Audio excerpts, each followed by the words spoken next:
Here's your Bible 10, 2, 1, 2, 3, 4 요한복음 6장 40절 요한복음 6장 40절 요한복음 6장 40절 요한복음 6장 쉽게 40절 볼게요. 내 아버지의 뜻은 아들을 보고 내 아버지의 뜻은 아들을 보고 믿는 자마다 영생을 얻는 믿는 자마다 영생을 얻는 이것이 네 마지막 날에 내가 이것이 네 마지막 날에 내가 이를 다시 살리리라 하시니라. 이를 다시 살리리라 하시니라 내 아버지의 뜻은 아들을 보고 믿는 자마다 영생을 얻는 이것이 네 마지막 날에 내가 이를 다시 살리리라 하시니라. 내 아버지의 뜻은 아들을 보고 믿는 자마다 영생을 얻는 이것이 네 마지막 날에 내가 이를 다시 살리리라 하시니라. 내 아버지의 뜻은 아들을 보고 믿는 자마다 영생을 얻는 이것이 네 마지막 날에 내가 이를 다시 살리리라 하시니라. 내 아버지의 뜻은 아들을 보고 믿는 자마다 영생을 얻는 이것이 네 마지막 날에 내가 이를 한번 따라해볼까요? 대대로 지킬지니라. 대대로 지킬지니라. 대대로 지킬지니라 라는 말씀의 제목을 가지고 우리가 말씀의 은혜를 하나님께서 주신 그 마음들을 나누려고 합니다. 여러분들이 지난주에 내가 왜 아침에 눈을 떠야 되는가 그 이유를 하나님께서 주셨다라고 말씀을 드렸다고 한다면 오늘은 내가 눈 떴어.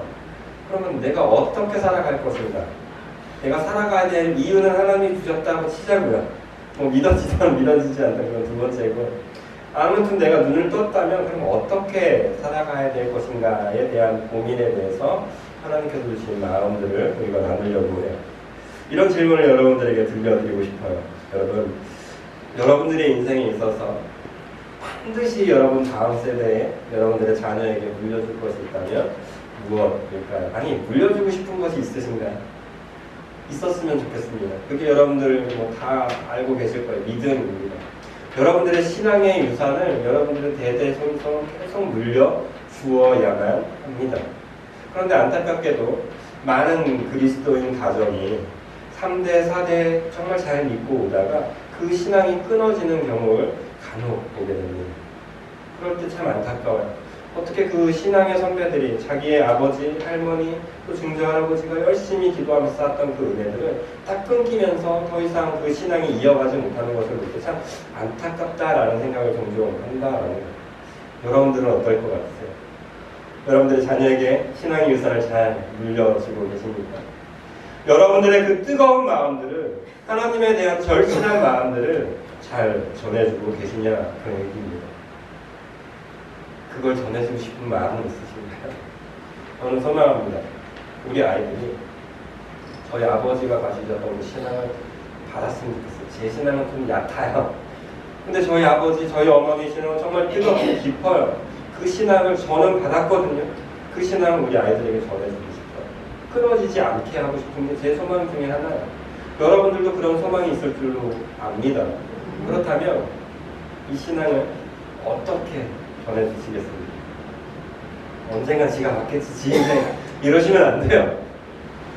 잘 전해주기 위해서 오늘이라는 시간을 고민하셔야 돼요. 어떻게 하면 이 신앙을, 내가 가진 사랑을 어떻게 잘 전해주실까 고민해 보셔야 돼요.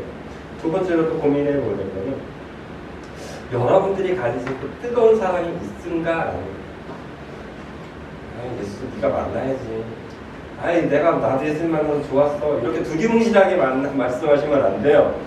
내가 예수님을 만나서 얼마나 뜨거웠는지, 내가 예수님을 만나서 얼마나 행복했는지를 내 아이들을 붙들고 이야기해 줄 수 있어야 돼요. 네가 왜 예수 믿어야 되는지 알아? 내가 하나님을 만나봤더니 야 이거 장난.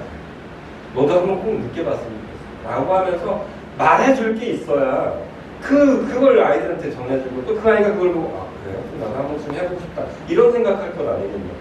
그런 고민을 해보셔야 돼요. 만약에 없다면 지금이라도 다시 한번 잡아보세요. 하나님 저 뜨거웠어요. 좀 뜨거움 좀 주세요. 아니면 여러분들의 일상을 생각해 보시면서 기록하셔야 돼요. 하나님이 어떻게 역사하셨나요? 아침밥을 준비하는데 남편이 정말 미웠어. 그런데 갑자기 사랑을 주셔서 밥을 맛있게 해주고 싶은 생각이 들었어요. 이것도 하나님의 은혜거든요. 그 은혜들을 낱낱이 기록하면서 어떻게 하면 그 사랑을 하나님의 은혜를 흘려보낼까 고민하시면서 사셔야 된다는 거예요. 그리고 마지막으로 질문. 나는 그렇게 살고 있는가? 수성선 목사가 하는 질문, 다른 사람들 하는 것처럼 보이잖아요. 나는 그렇게 살고 있나? 이 세 가지 다 오케이 했으면 여러분 자리에서 일어나셔서 하나님께 박수 올려드리고 돌아가시면 돼요. 근데 만약 이 세 가지의 질문 중에 하나라도 내가 그렇게 살지 못하고 있다면 오늘 말씀을 좀 잘 들으시면서 좀 결단하셨으면 좋겠어요. 이제라도 좀 내가 바뀌었으면 좋겠다. 이제라도 좀 바뀌어서 하나님께서 내게 주신 이 사랑을, 이 유업을 좀 전해줘야겠다라는 결단들이 우리에게 일어나기를 예수님의 이름으로 축복드립니다. 이찬수 목사님께서 내신 책 중에 지금 변하지 않으면 내일은 없다라는 책을 내셨어요. 그거는 뭐 책이라기보다는 그냥 설교 요약본 중에 하나입니다. 그런데 그 책의 요지는 되게 간단해요. 지금 내버려 두잖아요. 여러분 마음 가운데 있는 어떤 결단들, 어떤 생각들, 그것들을 그냥 내버려 두게 되면 그건 서서히 변질이 될 것이고 그것은 점차 없어진 것처럼 살아갈 거라는 거예요. 그래서 결단한 것을 그냥 두면 안 된다라는 거예요. 지금 들었을 때 바뀌기 시작해야 된다는 거예요. 작게나마 아주 사소한 것이라도 지금 바뀌어야 나중도 변할 수 있다는 거예요. 지금 내가 결단하고 아무것도 하지 않으면 내일은 바뀐 나의 삶은 일어날 수 없다는 거죠. 이걸 오늘 설교의 제목을 그대로 적용해서 말씀을 드리면 하나님께서 저와 여러분들을 살리신 이유 그리고 여러분들을 어떻게 살아갈 거게 하신가 그걸 고민하게 하실 것입니다. 그리고 그것을 여러분들에게 대대로 지키게 할 하나님의 규례를 우리에게 주실 거예요. 이 말씀을 딱 들었을 때 그래 해야지 라고 다짐했으면 여기까지는 그냥 그것까지는 좋아요. 다 하는 거잖아요. 그런데 전문을 딱 열고 나갔을 때 새카맣게 잊어버리고 일주일 동안 아무 말씀과는 관련이 없이 살다 보시면 여러분들은 어떻게 될 거라는 얘기예요? 변함이 없는 내일은 변하지 않는 그냥 늘상 같은 그런 삶이 반복될 거라고 고로 저와 여러분들은 오늘 결단 다시 한번 하셔야 돼요. 내가 정문을 박차고 나갔을 때 일주일 동안 하나라도 바뀐다. 아니 2개는 바꾸겠다. 3개를 바꾸겠다는 결심을 마음속에 결심을 하고 정문을 박차고 나가십시오. 그리고 일주일의 생활 가운데 바뀐 나의 모습을 하나님께 찬양드리신다면 여러분들은 분명히 하나님께서 저와 여러분들이 오늘 명령하시는 대대로 지키라고 하는 그 일들을 여러분뿐만 아니라 여러분들의 자녀들에게도 여러분들의 이웃에게도 전해주고 계실 것이고 그 사람들도 그 은혜를 누리게 되는 은혜를 맛보게 될 것이라고 믿습니다. 다짐하십시오. 결단하십시오. 그리고 지금 당장 바꿀 것들이 있다면 바꿔나가시는 우리가 되기를 소망하면서 이 말씀을 조금 더 깊이 들어가 보도록 하겠습니다. 오늘 말씀 출애굽기 12장 1절에서 14절까지 말씀은 간단해요. 6월절이 뭐냐라는 걸 이야기하고 있는 거예요. 여러분이 다 아실 거라고 생각해서 6월절은 뭐 그 세세하게 다 말할 수도 없고요. 그냥 6월절이 뭐냐 간단하게만 말씀드리면 이거예요. 너는 구원받은 사람이다. 구원받은 사람은 앞으로 이 6월절을 어떻게 하라면 지켜라 라고 하는 거예요. 그런데 이 6월절은 아직 일어나지 않은 상태이고 아직 이 상황 속에서 이 사람들에게는 어떻게 하고 있는 거예요? 그냥 선포된 너에게는 이런 일이 있을 거야. 이런 일이 있을 거니까 어떻게 하라는 얘기요? 너는 지키라는 거예요.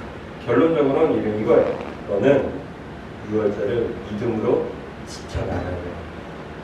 이 말씀이 참 위로가 돼요. 우리 눈에 보이지 않는 것들을 하나님께서 주시겠다라고 말씀하시고 이것을 어떻게 할 거냐면 네가 지켜 해나가는 거예요. 곧 그 말은 저와 여러분들이 지켜 해나가는 그 자체는 뭐라는 얘기예요?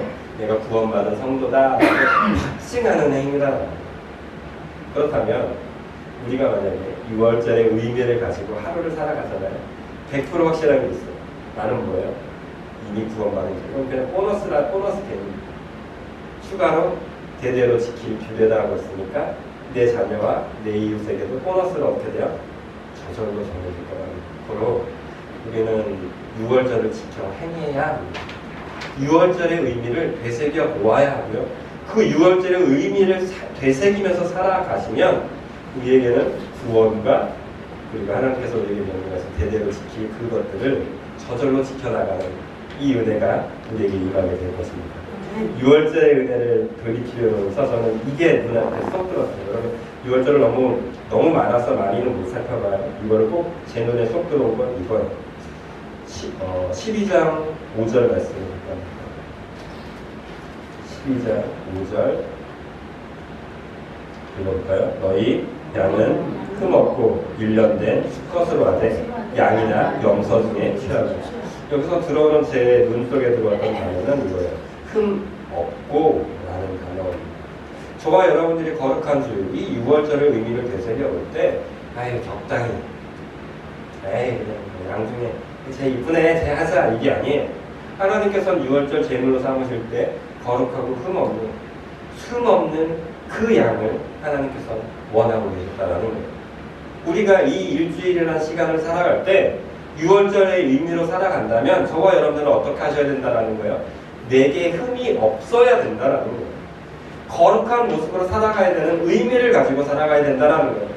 쟤도 저러는데 나도 이러면 어때? 이런 것이 아니라 나는 쟤와 다른 구별된 흠 없는 무언가가 우리에게 있을 때 우리는 그런 제물로 살아갈 수 있다는 의미가 됩니다.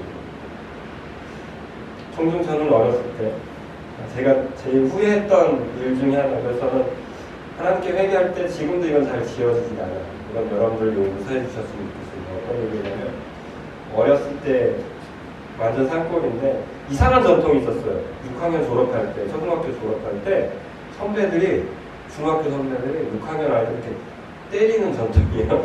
뭐 이런 전통이 있었는데 참 이해가 안 되는 전통인데 그런 전통이 있었어요. 근데 전 예수를 믿는 사람이라는 거 다 알고 하니까 아버지가 장로님이니까 그 전도도 많이 했어요. 그 당시에. 근데 그런 전통에 밤에 제가 이제 불려가게 됩니다. 가서 맞았어요. 그래서 저는 막 내가 왜 맞아야 되는지 모르고 그냥 맞았어요. 그리고 그 다음 해가 됐습니다. 제가 어떻게 쓸 것 같으세요? 맞아요. 회개하고 제 모습이 바뀌어야 되는데 제가 맞은 게 기억이 나는 거예요. 그날 밤에 저도 이렇게. 근데 이게 하나님한테 기도할 때마다 지금 생각나요. 내가 왜 그랬지? 나는 구별된 사람이었는데 말로만 예수를 믿는 사람인 척하고 할 건 다 하더라고요. 남들은 하는데 나는 하는 모습 이러면서 똑같이 했던 저 모습을 봅니다. 여러분들은 그렇지 않으세요? 구별됐다고 하면서 나 예수 믿는 사람이라고 하면서 남들이 조금 거짓말하니까 나도 조금 거짓말하고 있진 않으세요? 하나님은 저와 여러분들 분명하게 구별되고 흠없는 그 산 제물로 받기 원하십니다. 그래서 예수님은 구별되어셨어요. 흠없는 그분이 이 땅에 오셔서 십자가에서 죽으신 거예요. 그랬더니 저와 여러분들이 살아날 수 있었던 거예요. 왜 여러분들 주의가 안 변하는지 아세요? 하나예요. 내가 흠이 있기 때문입니다. 내가 더럽기 때문입니다. 더러운 내가 죽는 건 아무 의미가 없어요. 흠 없는 여러분들이 죽으셔야 돼요. 구별된 여러분들이 죽을 때 여러분들 주위에서는 살아날 수 있게 되는 그 은혜가, 예수님의 그 은혜가, 피 묻은 은혜가 일어날 수 있게 되는 거예요. 두 번째로 6월절을 위해서 또 눈에 쏙 들어왔던 단어는 이거예요. 두 번, 여기 주보에 보면 형제가 할 것과 연결되는 부분인데요. 4절 말씀입니다. 4절 말씀 같이 읽어볼게요. 그 어린 양에 대하여 식구가 너무 적으면 그 집의 이웃과 함께 사람 수를 따라서 하나를 잡고 각 사람이 먹을 수 있는 분량에 따라서 너희 어린 양을. 근데 사실 이 본문은 저는 잘 안 들었어요. 오늘 말씀을 준비하다가 이 본문에서 이렇게 제가 벗어나지를 못했어요. 우리가 예수를 믿는 가장 궁극적인 이유는 구원입니다. 여러분 이 사실을 잊으시면 안 돼요. 예수님 믿고 돈 많이 벌어야 돼. 이거는 부차적인 거예요. 그냥 아무것도 아니에요. 있어도 은혜고 없어도 은혜인 거예요. 그냥 아무것도 아닌 거예요. 그런데 예수님을 믿는 가장 중요한 이유는 구원밖에 없습니다. 그런데 구원받은 사람에게는 뭐가 생기냐면 사명이 생겨요. 그냥 지나가는 사람들에게는 그냥 죽는 거, 죽으면 구원받은 그거 행복하다 이걸로 끝나는 거지만 구원받았잖아요. 구원받은 사람은 내가 살아야 될 이유가 발견되어지기 시작하는 거거든요. 살아야 될 이유가 뭐냐면 오늘 본문에 나와요. 너 가진 것 있냐? 그럼 없는 사람 쳐다보라고 얘기하고 있어요. 너가 가진 양 중에 취하는데 혹시 너의 가족이 너무나 적니? 그럼 어떡하라고 얘기해요? 이웃을 초대하라고요. 이웃을 생각하면서 그 사람들 것까지도 생각하고 그 양을 잡으라고 얘기하거든요. 여러분들 가진 돈이 많으세요? 오해하시면 안 돼요. 나 혼자 배불리 먹으라고 하나님이 주신 것 결코 아니에요. 여러분들이 이웃을 바라보라는 얘기예요. 그 사람들에게 나누라는 거예요. 여러분 건강하세요? 그 건강을 여러분들을 위해서 쓰라는 거 아니에요. 혼자 운동해서 올해 100살까 100살까지 살 거야. 그러라고 하나님께서 건강을 주시는 것이 아니라 그 건강을 가지고 어떻게 하라는 거예요. 나누라는 거예요. 달란트가 있으신 분이 계십니까? 그거 가지고 돈 벌려고 하는 거 아니에요. 어떻게 하는 거예요? 소외되는 영혼들을 향해서, 아파하는 사람들을 향해서, 양을 잡을 수 없는 가난한 사람들을 향해서 어떻게 하는 거예요? 주라는 거예요. 6월절에는 그런 숨은 의미가 있더라고요. 근데 우리의 삶을, 우리의 기도를 90% 이상, 아니 거의 100%라고 저는 생각해요. 처음부터 끝까지 내 아들, 심지어 우리 교회. 아니요. 우리 교회에서 기도하지 마세요. 여러분들을 위해서 기도하지 마세요. 여러분들이 이미 하나님께서 완성하셨다니까요. 이미 책임지고 계신다니까. 왜 여러분들을 위해서 기도하세요? 이제는 여러분의 그 은혜 때문에 누굴 위해서요? 아파하는 사람들 때문에 하나님 저 영혼들 때문에 제가 저 영혼과 같이 밥 먹을게요. 저 영혼을 위해서 제가 한 걸음 더 나아갈게요. 그 마음이, 그 절실함을 하나님께서 이 6월절 속에 숨겨놓으셨어요. 그렇다면 우리가 이번 한 주를 살아갈 때 어떻게 해야 돼요? 간단해요. 내가 아니라 그 사람이 이웃을 향해서 내 눈을 조금만 돌리시면 우리는 6월절의 의미를 정말 깊게 되새기면서 살아갈 수 있게 될 것입니다. 마지막으로 6월절에 대해서 이건 너무나 당연하고 꼭 필요한 거예요. 뭐냐면 먹으라라는 거예요. 어린 양을 죽이는 것으로 그치지 않고 6월절에 그 어린 양을 잡아서 문서주에 바르는 것도 정말 중요한 거예요. 그런데요, 하나님께서는 저와 여러분이 어떻게 명령하시냐, 그 어린 양을 18절 보면 그 밤에 그 고기를 불에 구워 무게버물과 순나물과 어울러 먹되 날 것으로 물에 삶아서 먹지 말고 머리와 다리와 내장을 다 불에 구워 먹고 아침까지 남겨두지 말며 아침까지 남은 것을 어떻게 해요? 유사하는 거죠. 너희가 꼭 먹어야 된다고 얘기합니다. 왜 먹어야 될까요? 그래서 이제 퀘스천이 붙으셔야 돼요. 왜요? 이 사람들은요, 곧 애국을 떠나 홍해를 가르면서 어떻게 할 겁니까요? 머나먼 여행을 떠날 겁니다. 저와 여러분들이 너무나도 아플 때, 그리고 긴 여정을 여러분들의 자녀에게 학교 보낼 때, 그죠? 저희 집은 잘 밥을 안 해주는데 여러분들의 자녀가 학교 다닐 때 아침에 막 일어나기 싫어하는데 눈을 부여잡고 끼게 되잖아요. 그리고 뭐해요? 일어나! 뭐해라고요? 학교 가야 돼요? 밥 먹으러 안 가세요. 안 그러세요? 안 그러셨어요? 이러면 저희 어머님은 그러셨어요. 아침에 새벽에 일찍 깨우시고 시골이라서 사자니까 조금 놀라요. 그래가지고 해가 아직도 뜨지 않았던 그날 저를 깨우시고 가서 밥 먹어. 학교 가라는 얘기가 먼저 나요. 밥 먹어. 왜? 학교 가야지. 하나님께서 저와 여러분들에게 6월절을 허락하셨습니다. 이 예배를 허락하셨습니다. 또 여러분들의 가정이라는 그 아름다운 공동체를 허락하셨습니다. 그런데 하나님께서는 그곳에서 먼저 저와 여러분들은 어떻게 하길 원하시냐면 먹게 하길 원하십니다. 그래서 이 예배가 중요한 거예요. 그래서 제가 여러분들에게 매일 성경을 그렇게 강조하는 거예요. 어떻게 하라고요? 먼저 먹으라고요. 맨날 에너지만 쏟지 말라고요. 힘도 없는 데 가서 남 도와주지 마세요. 아유 비실비실해서 가면 아유 너나 잘해 그래요. 여러분 말씀을 가서 드세요. 맛없으면 구워서라도 드세요. 소정선 목사의 말씀이 맛이 없으면 설교 들으세요. 들으시고 매일 성경 보시면서 그 말씀을 또 드세요. 그래서 배를 든든히 채우세요. 든든히 채워야 여행이든 싸움이든 뭐든 할 걸 알겠습니다. 6월절에 정말 깊은 의미를 생각해 보십시오. 하나님께서 저와 여러분들이 먼저 든든하게 채우는 것입니다. 그렇다면 저는 믿어요. 오늘 이 예배 가운데도 하나님께서 여러분에게 주실 거예요. 먹으라고. 좀 먹어 할 때 여러분 생각하는데 필터링이 작동할 거예요. 이건 먹고 저건 안 먹고. 그럼 필터링은 잠깐 내려놓으세요. 말씀을 듣는 시간만이라도 여러분들의 큐티를 하는 그 시간만이라도 거절거 할 건 거절하는 것이 아니라 다 드세요. 다 드셔야 내 몸속으로 들어가서 뭐가 발전이 되는 거예요. 에너지로 발전이 돼요. 지금 당장은 써요. 지금 당장은 먹기 힘들어요. 그러나 그 힘든 것들이 여러분들에게 에너지가 되어서 달려갈 수 있는, 섬길 수 있는 그 긴 여정을 살아갈 수 있는 힘이 되는 것입니다. 그로 말씀을 적당하십시오. 많이 들으십시오. 매일 성경을 여러분 삶 가운데 적용해 나아가십시오. 그래서 그 힘을 가지고 살아가게 되시기를 예수님의 이름으로 축복드립니다.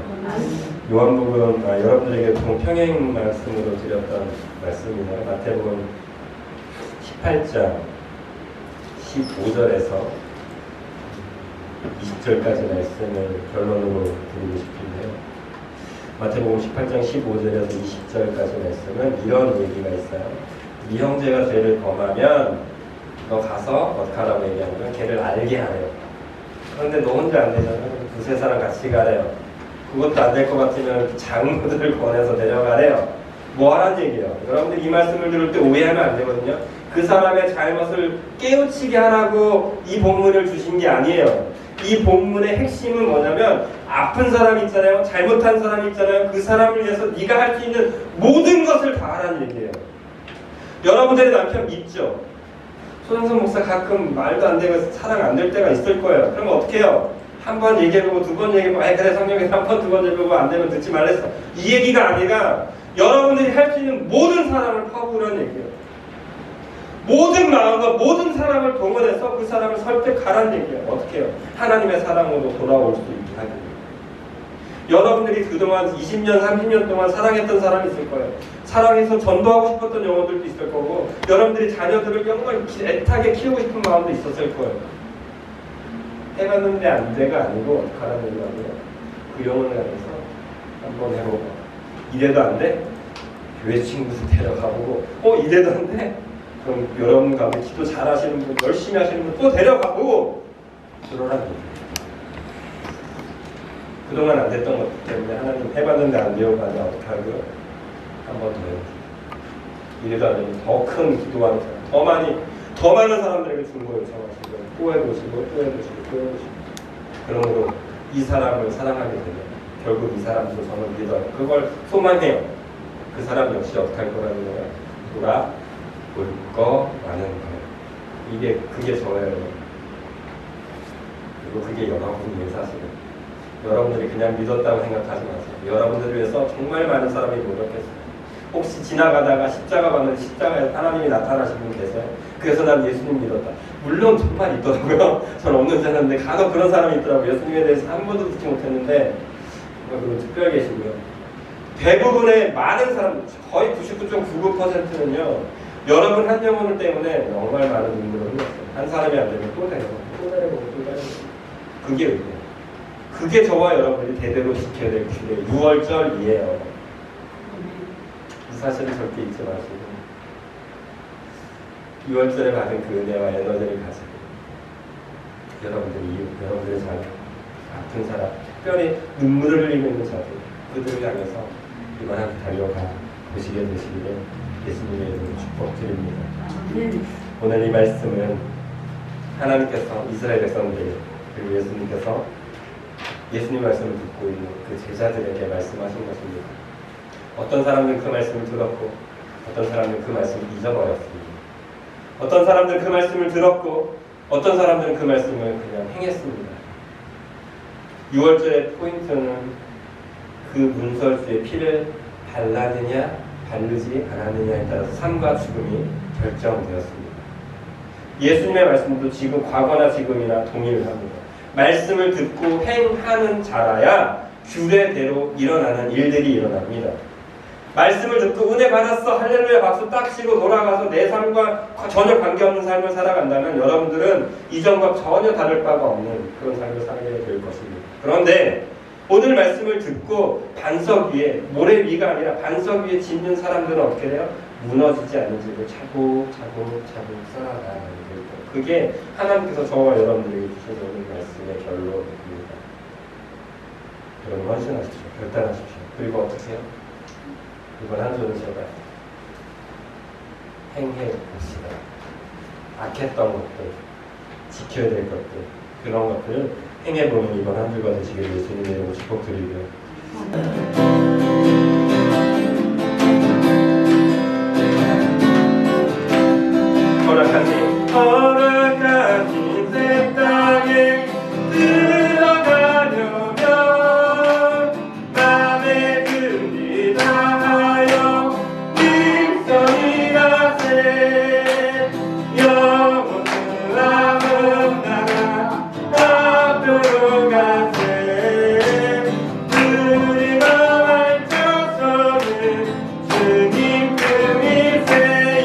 같이 일할 곳이 아직도 많이 있는데 원대하게 나가서 빈소리라세 여수하고 나라 앞으로 가세 그리고 말쳐서는 주님 금일세 사절 일할 곳이 아직도 많이 있는데 건대하게 나가서 빈소리라세 여수와 문나라 앞으로 가세 그리고 말쳐서는 주님 품일세.